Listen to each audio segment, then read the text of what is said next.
Salam, hər vaxtınız xeyir. Biz bugün faiz, nisbət, tənasüb mövzusunun izahına baxırıq. Birinci başlayırıq nisbətdən. Nisbət nədir? Bir kəmiyyətin qiymətinin o bir kəmiyyətin qiymətinə bölünməsindən alınan qismətə deyilir. Məsələn, deyirəm n-də m. Yəni, burada m-in n-ə nisbəti.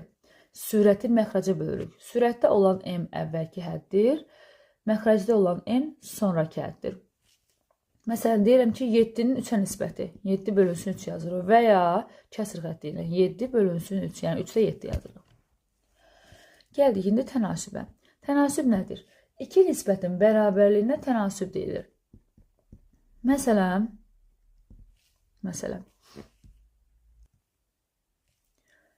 yazaq A bölünsün B bərabərdir C bölünsün D.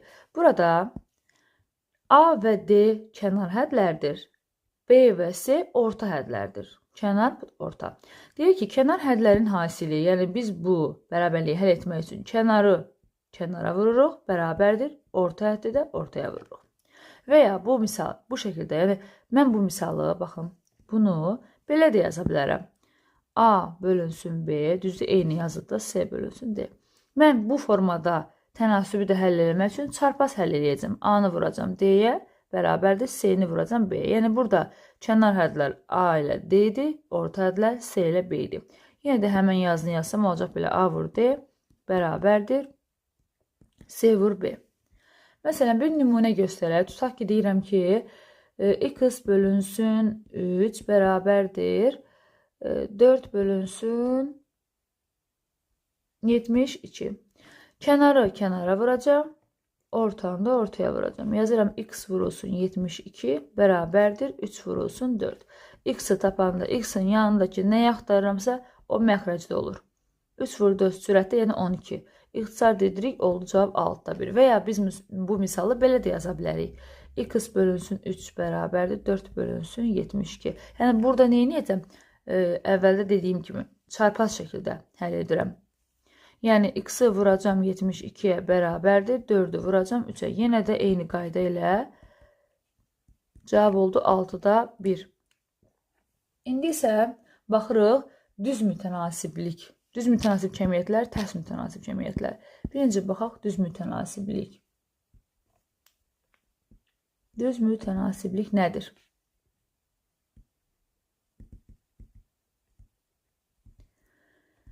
Əvvəlcə düz mütənasibin düsturunu yazaq. Y bərabərdir K vurulsun x. K burada mütənasiblik əmsalıdır.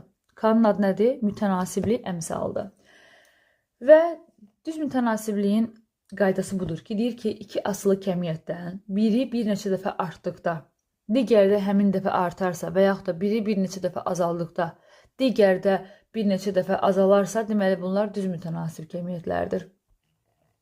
Məsələn, deyə bilərik ki, bir məsələ deyək. Məsələn, 3 qələmin qiyməti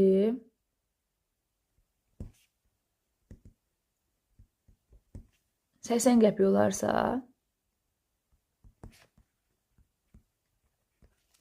12 qələmin qiymətini tapın.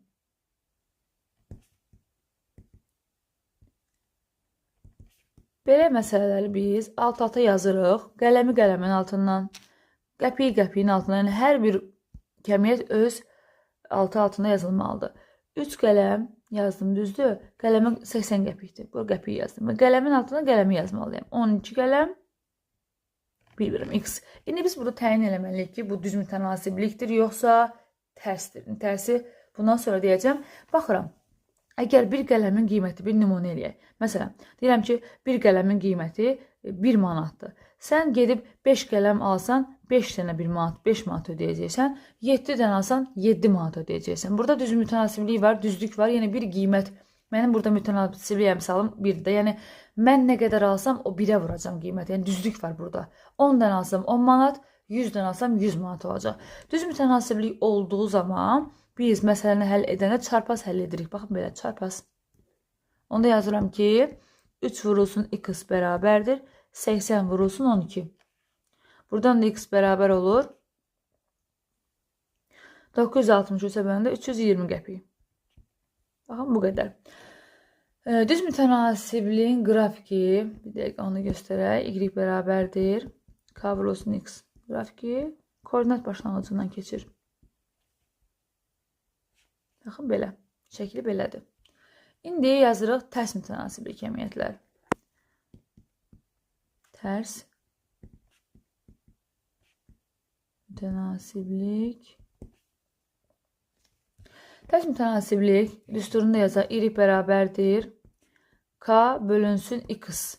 Burada da K mütənasibliyi əmsaldır. Və qaydasında deyir ki, iki aslı kəmiyyətdən biri bir neçə dəfə artdıqda, digəri həmin dəfə azalarsa, baxın, təsdiyə baxın, biri azalanda biri artır, biri artarında biri azalırsa, onda deyirsən ki, bu kəmiyyətlər tərs mütənasib kəmiyyətlərdir. Gəlin bir dənə tərs mütənasibli kəmiyyətlərin qrafikini çəkək. X, Y. Onda deyirik ki, baxın, qrafik belə olur. Görürsünüz? Sonra, gəlin məsələyə baxaq bir dənə. Məsələn, deyir ki, 6 fəhlə bir işi 24 saatda görərsə,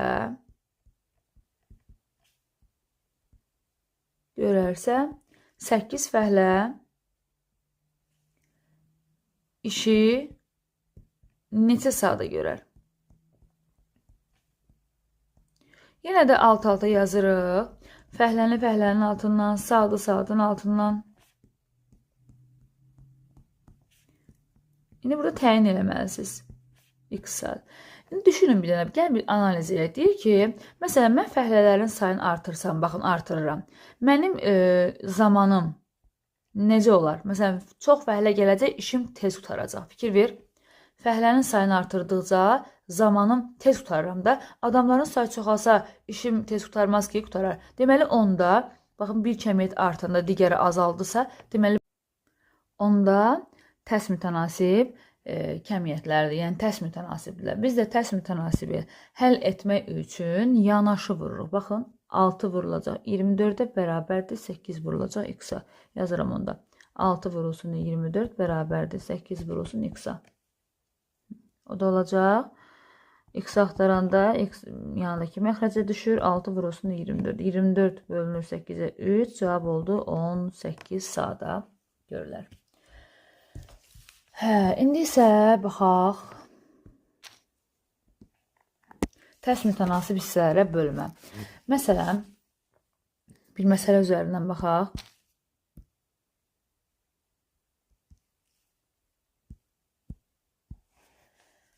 %156 ədədini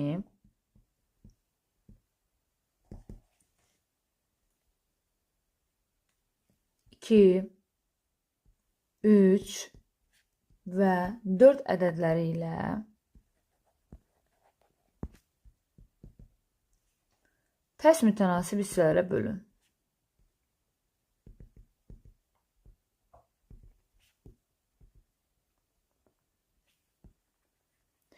Tərs mütənasib hissələrə bölmək üçün birinci biz 2, 3 və 4-ün tərsini tapmalıyıq. Çünki tərs mütənasib istəyir. 2-nin tərsi nədir? 2-də 1. 3-ün tərsi 3-də 1. 4-ün tərsi 4-də 1. Və yazırıq onda. Bu 156 ədədindən ibarətdir cəm olaraq. Düzdür? Yazırıq onda bir dəyişən yazaq. 2-də 1 x, üstə gəl 3-də 1 x, üstə gəl 4-də 1 x. Bərabərdir 156.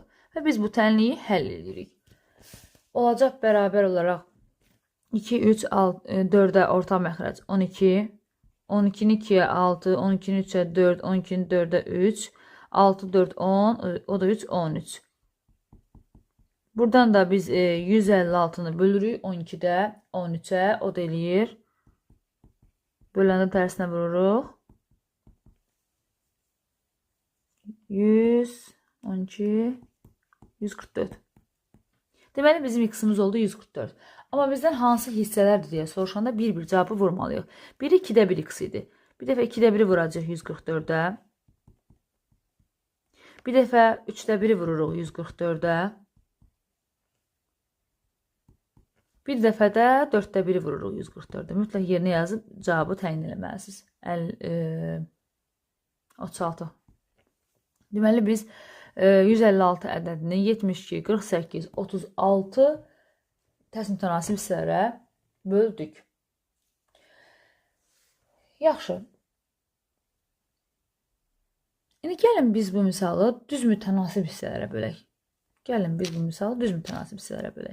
İkinci sual. Bizdən düz mütənasib hissələrə soruşsaydı, məsələn, köçürtmürəm, yazıram. Düz mütənasib hissələrə bölün desəydi.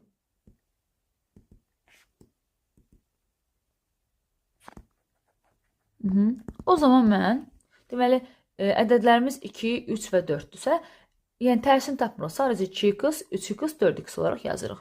Yazırıq 2x üstə gəl. Misal 3x və 4x. Heç bir şey etmədi. Necə var? Necə veribsə o formada yazıb cəmliyib bərabər edirsiniz 156-ya. 9x bərabərdir 156. X də bərabər olacaq 156-nı da 9-a böləndə nə qədər düşür?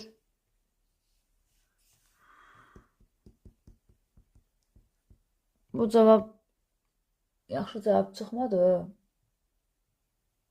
Amma gərək tam təmiz ədəddə götürərdik də. Yaxşı bölünən bir ədəd. Gəl misal dəyişək. Mən bu misalın üzərindən getdim deyə. Gəlin onu özümüzdən başqa bir şey yazaq. O tərs aid olsun. Çünki cavab yaxşı çıxmır. İstəyirəm təmiz cavablar çıxsın. Məsələn, deyirəm ki, 80 ədədini 2, 3 və hansı 2, 3, 5 olsun 5 bəs eləyər. Ədədləri ilə düz mütənasib hissələrə bölün.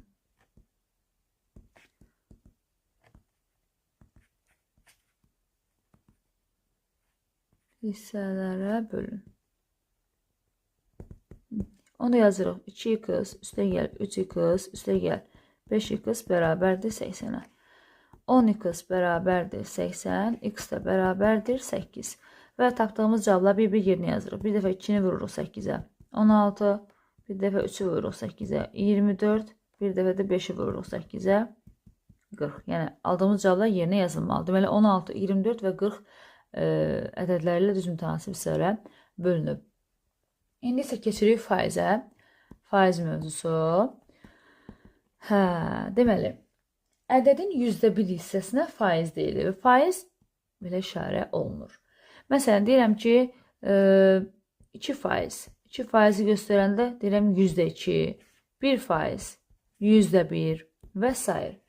İndi faizin ədədə çevrilməsi, yəni faizdən ədədə, ədəddən faizə keçirilmə qaydaları. Birinci, faizdən ədədə keçmək istəyirəmsə, mən nə etməliyəm?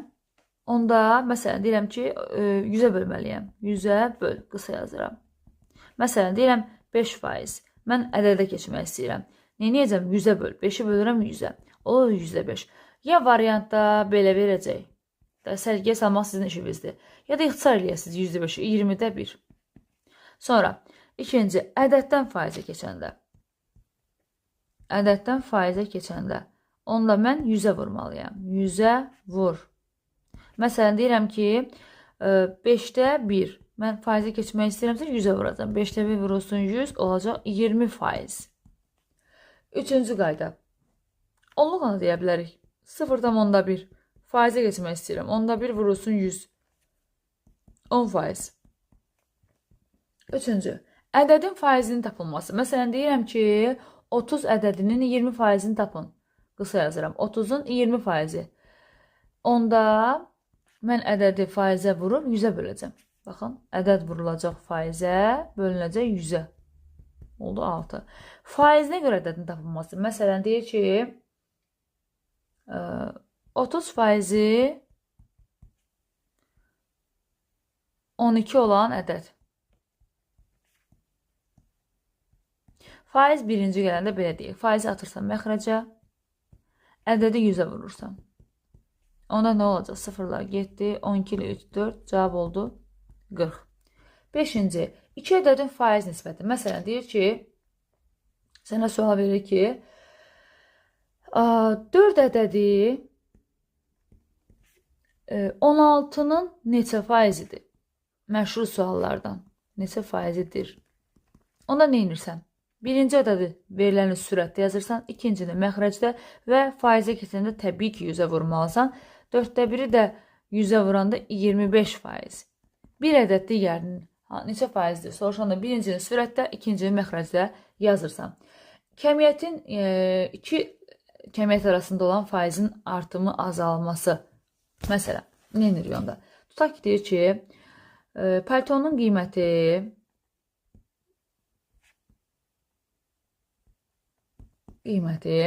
800 manatdan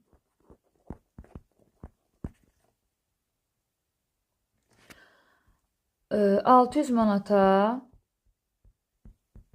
endirildi. Burada 2 dənə kəmiyyət var. Fikir ver.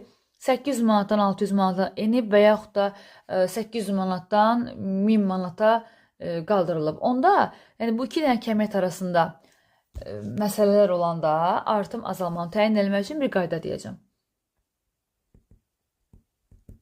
Paltonun qiyməti neçə faiz dəyişdi?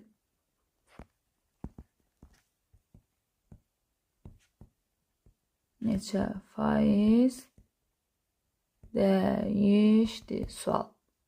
Nə edirsən? Birinci, sürətdə bir-birindən çıxırsan, böyükdən kiçiyi, 800-dən çıxırsan 600-ü. Məxrəcdə birinci, hansı ədəd verilib? 800, onu yazırsan. Doğrudur. Faizə keçəndə də təbii ki 100-ə vurmalısan, bunda biraz əvvəl demişik. Sürətdə oldu 200, məxrəcdə 800, vurulsun 100.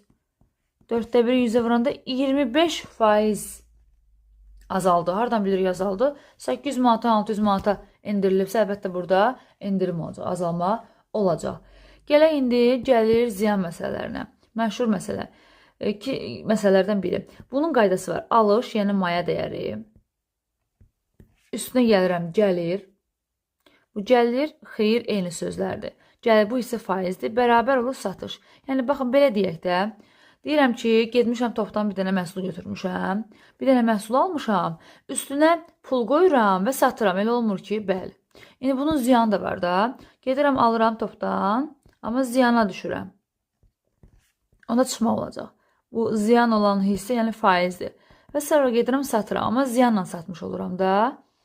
Bəli. Məsələn, deyək ki, bir dənə nümunə yazaq. Deyək ki, 10% gəlirlə 220 manata satılan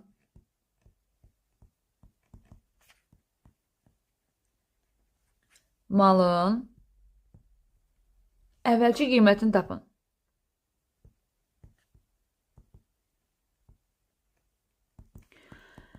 Burada görürsən ki, gəlirdən danışır. Düsturumuzu götürürük. Buradan kopyalayırıq. Bir də vaxt getməsin. Düsturu yazırsan. Yazandan sonra 10% gəlir demir. Bizdən nəyi soruşur? Malın əvvəlki qiymətini soruşur. Yəni maya dəyərini soruşur. Bura x yazarım. Bilmirəm axı. Gəlir nə qədərdir? 10%-dir. Burada həmin o x-in 10%-ni tapırsan. Bərabərdir. Satışı da verib mənə 220 manat. Oldu nə? Təlinlik. Təlinliyi həll edəcəksən də. Sıfırlar getdi. 1-in sonunda bir gəndə 1,1 x bərabərdir. 220. X da olacaq nə? 220-ni böləcəksən 1/10-1-ə. Ona vuranda da hər bir tərəfini, sürəti məxrəcini yəni. Oldu nə? 100. Deməli, 100 yox. 200. Deməli, biz burada deyirik ki, biz 200 manatı almışıq, 220 manatı satmışıq, gəlir soruşsa 20 manatlı gəlir, düzdür? Bu formada həll olunur. Ziyan da olsa ziyanın düsturunu yazırsaq, yerinə qoyursan, məsələ həll olunur da. Yəni, burada başqa bir şey yoxdur. Yəni, 2 dənə əsas bu qaydanı bilsən, kifayətdir. Biri bu, bir də bu. Sonra gəlirik, deməli, məhlul məsələləri. Məhlul məsələləri.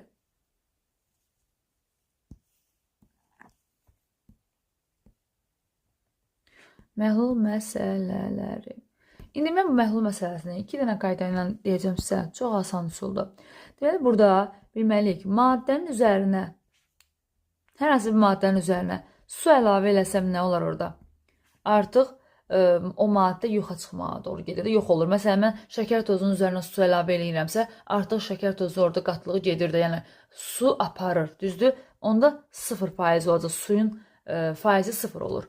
Amma maddənin üzərinə gəlirik maddənin üzərinə maddəni nə olacaq burada? 100%. Niyə? Mən tutaq ki, deyirəm ki, şəkər tozunun üzərinə şəkər tozu əlavə eləyirəm. Burada şəkər tozunun qatlığı artır, düzdür? Onda biz maddəmizə 100% yazırıq həmin o qablaşma. Yəni 100% olur. Təsəvvür edin. Duzun üzərinə duz tökürəm, daha da duzlaşır. Ona görə qatlığı artır burada. Maddənin faizi olur 100%. Amma deyirəm ki, duzun üzərinə su əlavə elə, artıq burada duz yoxa çıxır. Düz ona görə faiz 0% olur. İndi gəlin məsələlər üzərində həll eləyək. Bunun qəşəng 3 dənə qab çəkirik və ondan sonra məsələ həll olunur. Tutaq ki, deyir ki, 20 litr 10% duz məhlulu ilə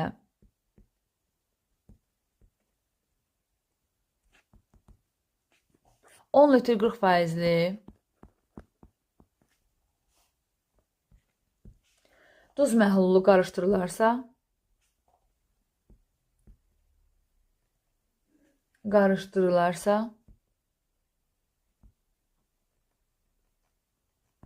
alınan məhlulun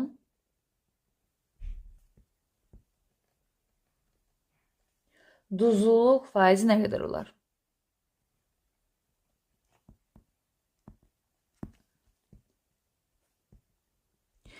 Nə edirsən? Sən burada qəşəng bu qabları çəkirsən. Birinci qab götürürəm, hazırlayıram. İkinci qabım, bu da mənim nəticədə hazırlayıb düzəltdiyim qab, üçüncü qab. Birinci maddə, ikinci maddə, bu da nəticəm. Hər zaman bunu çəkirsən. Və yazırıq. İndi verilənləri içəriyə yazırıq. Deyir ki, 20 litr 10%-dir. Faizi yazdım bura. 20-ni aşağıya. Sonra 10 litrlik. Bu da 10 litrlik 40%-dir. Bunu da yazıq bura. Deyir ki, qarışdırırlarsa qarışdırdıq. Ona görə toplama yazırıq araya. Alınan məhlulun duzluluq faizi. Faiz bilmirəm. X bunu soruşur və nəticə olaraq bu aşağıdakı qabda bu ikisinin cəmdirsə cəmi, fərqdirsə fərqini. Yəni fərq o vaxt olar ki, buxarlandırmaq sözü desəydi. Buxarlandırma onda biz bura çıxılsın yazırıq. Burada indi 20 ilə 10 var. Cəmdir yazıram bura onda 30. Sonra hər qabı özünə vurursan. Bax, hərəsi özünə vurulacaq. Və salam, məsələ bitdi. Yazırıq 20 vurulsun 10. Üstə gəl. 40 vurulsun 10. Bərabərdir 30 vurulsun x. 20 o da 200, 400, 600 bərabərdir 30x. X də bərabərdir 20%. Məsələ bu qədər. Yəni bu qayda bizdə yaxşı yadda qalsın. Yəni bu iki dənə əsas qayda var. Baxın. Bu iki dənə əsas qaydanı ki, siz bildiniz. Bax, bunu. Məsələ həll olundu. Yəni, yenə deyirəm. Biz maddənin üzərinə şəkər tozudur, yoddur, spirtdir. Yəni, maddədə bu düzdür. Maddənin üzərinə mən tutaq ki, spirtin üzərinə su əlavə edirəm. Orada spirtin o faizi nə olacaq? Sıfıra düşməyəcək. Yəni, o su aparacaqdı onu. Yox eləyəcək. Məntiqən düşünün.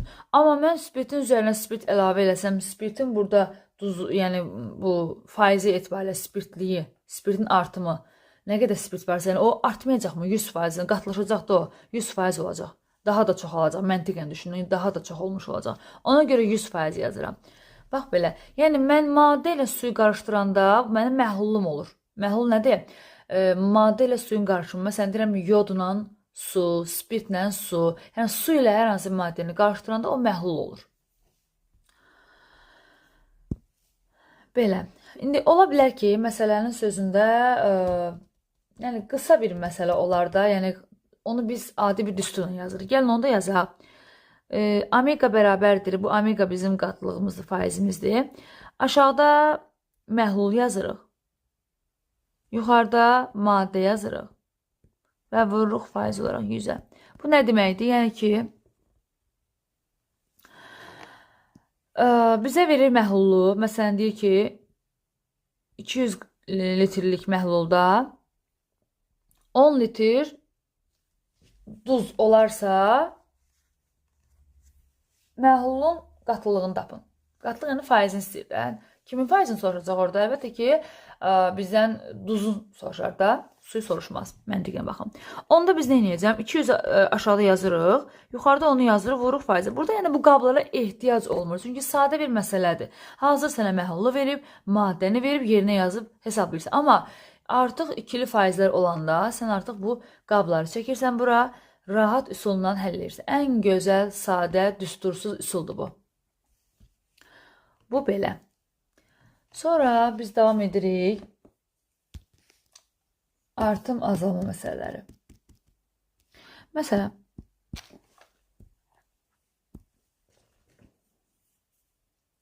deyir ki, 20% artma nə deməkdir? 20% artma, yəni əvvəl ədədi 100 götürürsən, bunu 20% artıranda 100-ün üzərinə gəlsən, 100-ü 20-yə vurub 100-ə böləndə olur 120. Düzdür? Yəni 20% artım 120 deməkdir. O da neçə dəfə artmadır? Neçə dəfə artma olduğunu tapmaq üçün 100-ə böləcəksən. Yəni verilən cavabı bölürsən 100-ə, deyirsən ki 1,2 dəfə artıb. Bax, bir də üstündən keçirəm misalım. Məsələn, mənə deyir ki, 20% artırmışam ədədi. De görüm neçə dəfə artıb. Sən ədədi götürdün 100, 100-ü 20%, 100-dən başqa da götürmək olar. Rahat hesablama üsulu 100-dür. 100-ü 20% artıranda, yəni ədədin üzərinə gəlirəm, ədədin 20%-ni, oldu nə? 120. İndi səndən soruşuram, ədəd neçə dəfə artdı? Deyirsən ki, 1,2 dəfə. Yəni verilən cavabı bölürsən 100-ə. 120-ni böldün 100-ə oldu, 1,2 dəfə artdı. Deyirəm ki, məsələn, 20% azalma. Gelirsən 100-ü 20% azaldırsan, 100-dən çıxırsan 100-ün 20%-ni eləyir nə? 80. Sonra sən 100-ü neçə dəfə azalıb soruşanda 100-ü böləcəksən 80-ə. 100-ü böləcəksən 80-ə. 2 getdi. 4, 2 getdi. 5, 1,4-1. Yəni 1,25 dəfə azaldı. Bir də deyirəm. Əgər məndən faizin azalmasını veribsə, neçə dəfə azalıb soruşursa, nə edirsən? Əvvəlcə ədəd götürdün, 20% azaltdın. Nə oldu cavab? 80. Sonra 100-ü bölürsən bu cavaba, tapdığın cavaba, deyirsən ki, 1,25 dəfə azalıb. İndi məsələn, başqa bir misal nümunəsinə keçirik. Deyirəm ki, 5 dəfə artma. 5 dəfə ədəd artırsa, neçə faiz artır? Heç nə. Ədəd 100 götürürsən, 100-ü vurdun 5-ə. Ədədim olsun, səlqəli yazıqdır. Ədəd olsun 100. 5 dəfə artdı oldu, 5 vurur 100, 500. İndi 100-dən 500-ə nə olub? 400% artıb. Baxın, görünür, rahatdır. 400% artıb. Məsələn, indi başqasını deyirəm. Ədəd 10 dəfə azalıb. Neçə faiz azalıb? Məsələn, ədədi götürürəm 100, düzdür? 10 dəfə azalıb, oldu 10. İndi baxıram buradan, əvvəl 100 idi, olub 10. Nə baş verib? 90%, yəni 100-dən 10 çıxırsan da, 90% azalıb. Baxın, hər nümunəyə aid burada, yəni hər qaydaya aid bir nümunəyə verdim. Yenə deyirəm, üstündən keçirəm. 20% artım deyəndə, ədədi 20% artırdın, tapdığın cavabı 100-ə bölürsən. 20% azalma, məsələn, hər hansı bir 30%, 40% azalmanı verəndə, ədədi azaltdın, sonra 100-ü bölürsən azalmada verilən cavaba. 5 dəfə artma, 10 dəfə artma, 20 dəfə artma verəndə, ədədi 100 götürdün, verilən dəfə artma deyəndə vurdun və indi 100 ilə 500-ün arasına baxsan ki, əlbəttə 400% burada artım olub, görünür. 10 dəfə azalıb, yenə bir ədədi 100 götürdün, 10 dəfə azaltdın, oldu 10. İndi 100-dən 10-a nə baş verib? 90% azalıb. Bu, belə. Sonra, deyirəm ki, məsələn, başqa bir nümunə. A ədədi, bu tipdə misallar, B ədədindən 20% çoxdur. Deyir, B ədədi A-dan neçə faiz azdır?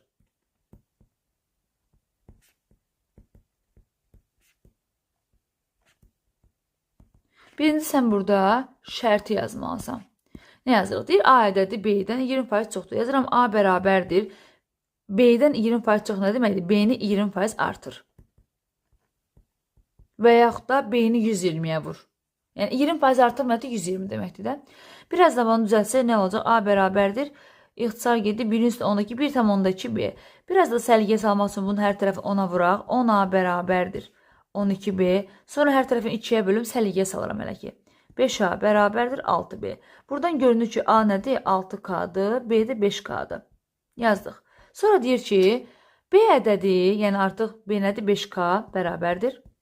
Bərabər qoyursan A-dan, yəni 6K-dan neçə faiz azdır? Az deyəni çıxmalısan, ancaq bilmirəm neçə faiz azdır. Başqa bir faiz yazıram elə, faiz. Bölünsün 100. Heç nə. Sonra bunları hesablamaq üçün 6K-dan 5K-nı çıxıram. Nə edir? Təmiz K bərabərdir 6KF bölünsün 100. Burada K-nın məxrəcindən bir atanı görürük, K da sürətlidir. Bu K-lar buradan ixtisara gedir. Düzdür, gedirlər. Nə qalır yerdə çarpaz vursaq? 6F bərabərdir 100, F də bərabərdir. 100-ü bölürsən 6-ya. 2-yə gedir 3, 2-yə gedir 50. 3-də 50%. Yəni, məsələn, başqa bir nümunə deyirəm. Deyirəm ki, 90 ədədini 10% artır. Sən yazırsan ki, 90 üstə gəl, 90 vurulsun 10 bölünsün 100, düzdür? Olacaq nə? 99. Və ya deyirəm ki, 90 ədədini x% artır. Bilmirsən axı x neçədir. Sən bunu necə yazmalısan? Qaydanı bilirsən axı. Yazarsan 90 üstə gəl, 90 vurulsun x bölünsün 100. Yəni bunun yazılış formulu belədir. Mənə verəndə rahat belə yazıram. Verməyəndə x-i yenə də belə yazmalıyam, düzdür? Və ya sən birinci suala belə qısa yaza bilərsən birincini. 90-ı 10% artırmaq, elə 90-ı 110-a vurub 100-ə bölmək deməkdir də. 10% artım 110 deməkdir. Vur 110-a böl 100-ə, birbaşa cavabını tap. Düzdür? Bəli, düzdür. Bu qədər. Sağ olun.